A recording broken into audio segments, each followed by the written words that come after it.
I recently read the book Paths of Glory, written by Jeffrey Archer, and there was something about it that took me back to being a kid obsessed with Biggles books. This led me to look up the list of Biggles books, there's over 100, and track down the first one ever written. The name of that is The Camels Are Coming.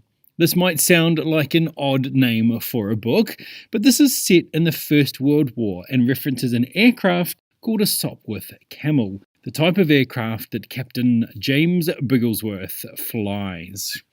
Written in 1932, this is a collection of short stories of Biggles' escapades as a member of 266 Squadron over France. I first read this book years ago, and apart from a few things, I'd forgotten most of the content. As such, most of it was fresh content for me. The stories are quite short and often start in the middle of something or finish very abruptly. But once you get used to this, think of them more as novelised combat reports. You'll find yourself right there in the cockpit with Biggles. Reading this now as an adult, I was struck how, for a book that was written for young readers, and specifically young readers in the 1930s, Johns doesn't really hold back when it comes to talking about death, trauma, and the cold reality of war. There is absolutely a boy's own feel to it, but it's also not a straight-out kids' book.